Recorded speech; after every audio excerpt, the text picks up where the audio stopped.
A to Z Mysteries, Book 4, The Deadly Dungeon, by Ron Roy. Chapter 10. Where? Ruth Rose asked. We can go back to the cave and swim out through the tunnel, Dink explained. But there are bats in there. It's our only way out, Josh said. The kids lugged the 2 cages back through the tunnel. The parrots screeched and beat their wings. In the cave, the water was almost up to their knees and rising. We better get out of here fast, Josh said. Ruth Rose peered into the other tunnel. I wonder how far it is to the beach, she said. It can't be that far, Dink said. We're probably right under the castle. How are we gonna swim and carry these cages at the same time? Josh asked. He glanced around the dark cave. We need a raft or something. If the water's not too deep, we can walk out, Dink said. He handed his cage to Ruth Rose, then stepped into the deeper water. It came up to his waist. It's kind of cold, he said, shivering. But it's not very deep. We can carry the cages out. But what if it gets deeper? Josh asked. We can't carry the cages on our heads. I have an idea, Ruth Rose said. I read it in a Girl Scout magazine. It showed how to use your jeans as floats. You can make water wings by tying knots in the ankles and legs. You mean get undressed? Josh said. No way. That's a great idea, Dink said. He climbed back out of the deep water, then kicked out of his sneakers and wet jeans.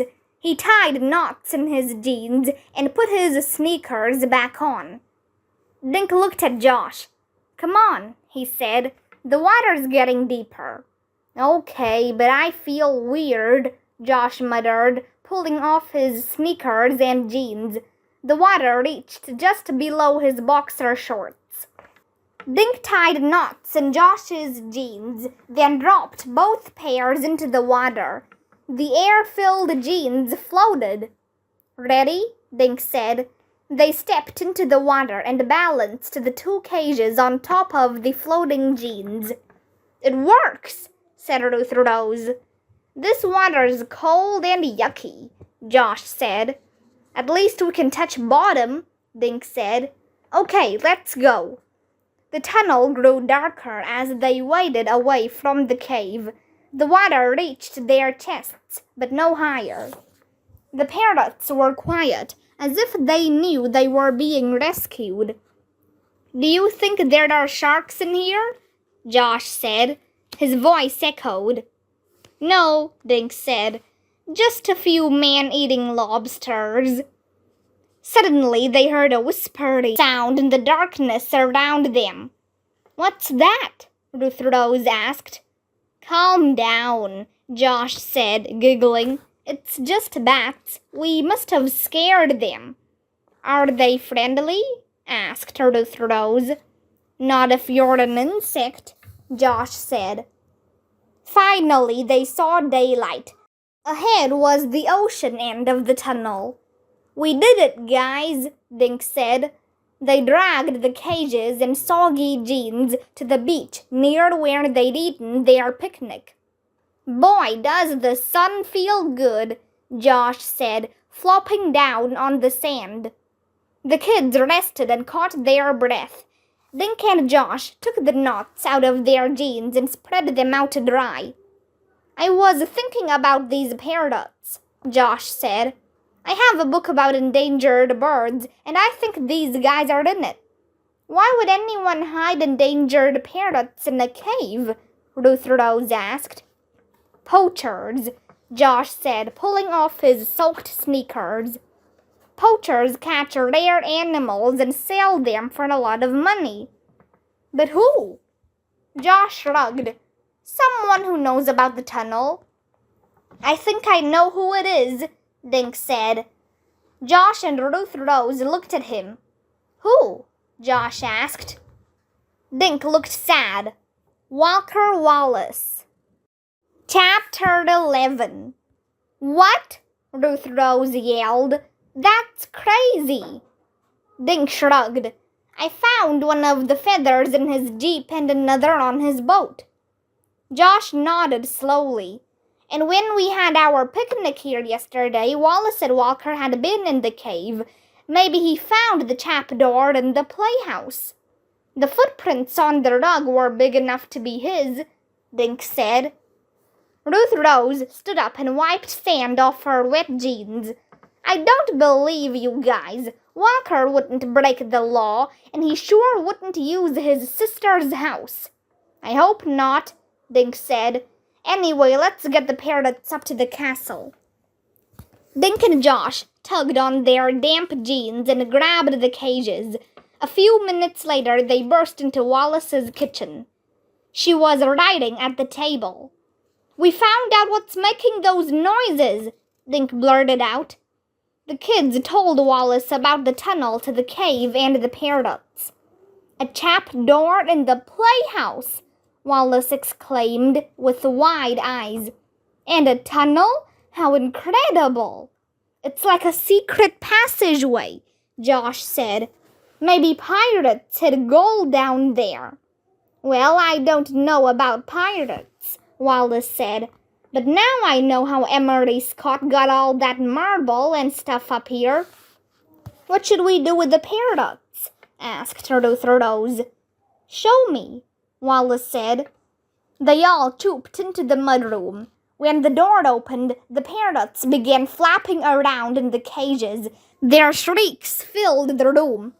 Poor things, Wallace said. Should we feed them? What do parrots eat? Got any fruit? Josh said. That's what they'd eat in the rainforests. Wallace went to the kitchen. I wonder where these guys came from, said Ruth Rose. Josh studied the parrots. Probably Africa or South America, he said.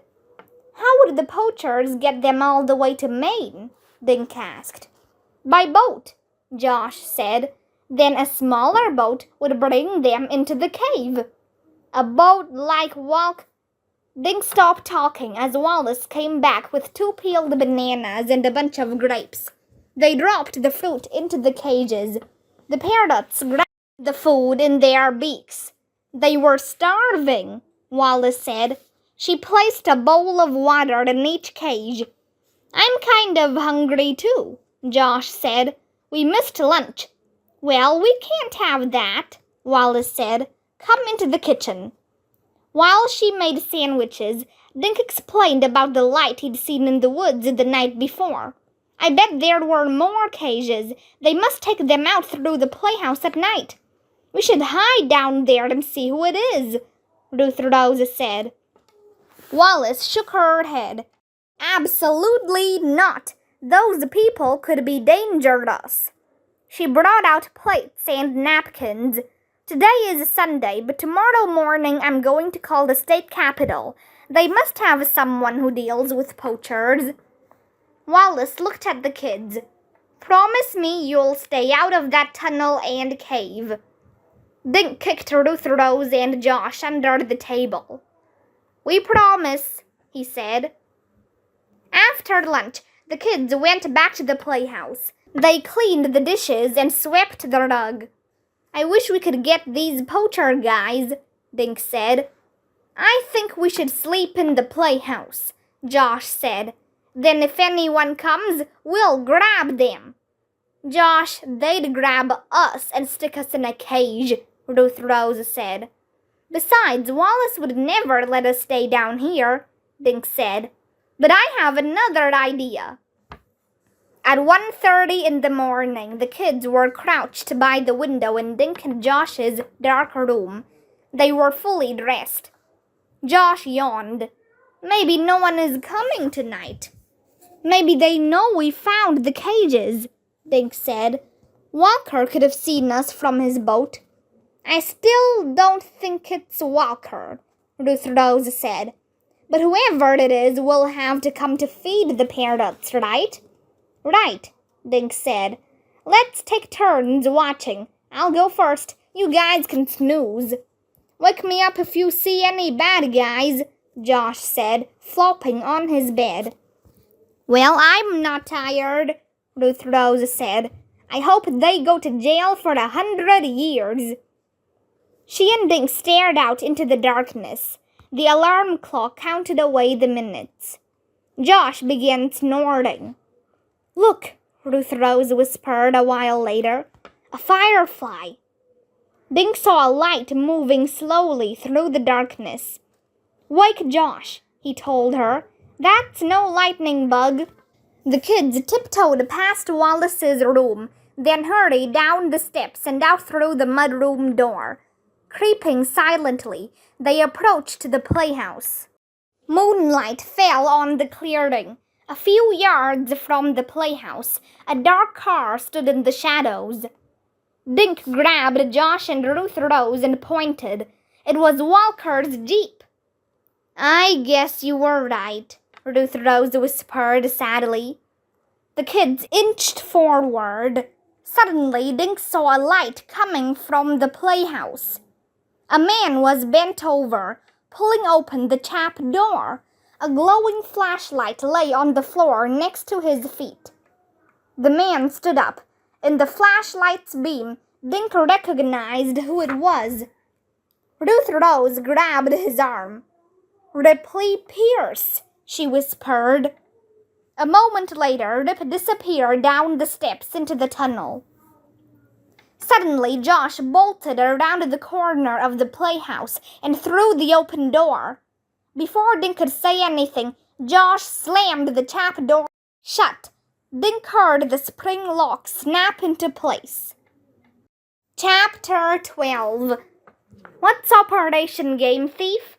Dink asked the next day. It's an 800 number you can call in Maine to report poachers, Wallace explained. She brought more hot pancakes to the table. No one had gotten much sleep. After locking the trap door, Dink, Josh, and Ruth Rose had run back to wake up Wallace. She'd called 911 and reported poachers on her property. The police had come and arrested Rip. The officers gave Wallace the Operation Game Thief phone number. Wallace had then driven Walker's Jeep to his house and brought him back to the castle. The Maine Fish and Game Department will have plenty of questions for Rip, Walker said. Trading in endangered animals is a federal crime. How did Rip get the parrots? Josh asked. He must have contacts in the countries where they were captured, Walker said. The police will be checking his phone bills to see whom he called. He probably used his own lobster boat, Wallace said, shaking her head. No wonder it always looked so clean. Why did he have your Jeep? Josh asked. Walker speared another pancake. Rip's car conked out a few days ago, so I let him borrow mine. It was a perfect setup, Wallace said. Rip needed money, and he had contacts who would pay a lot for rare parrots. I wondered if he sold any other animals, Josh said, like monkeys or snakes. We may find out yet, Walker said.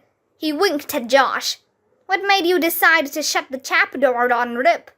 I got mad, Josh said. I wanted him to see how it felt to be in a cage. So that green feather on Josh's sneaker came from Rip, right? Dink asked. Walker nodded.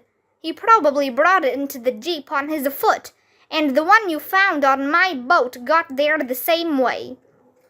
Josh blushed. For a while we thought you were the poacher, he told Walker. Well, I never did, Ruth Rose said. Walker grinned at Ruth Rose. Thanks. What made you so sure? You're too busy, she answered. And you wouldn't be mean to parrots. You threw those little crabs back in the water yesterday. What will happen to the parrots? Dink asked. I assume they'll go back to where they came from, Walker said. And Rip will most likely go to jail. And thanks to you kids, I won't have to hear any more strange noises. Wallace said. She grinned shyly. But to tell the truth, I think I'll miss the ghost of Emery Scott. I kind of liked living in a haunted castle.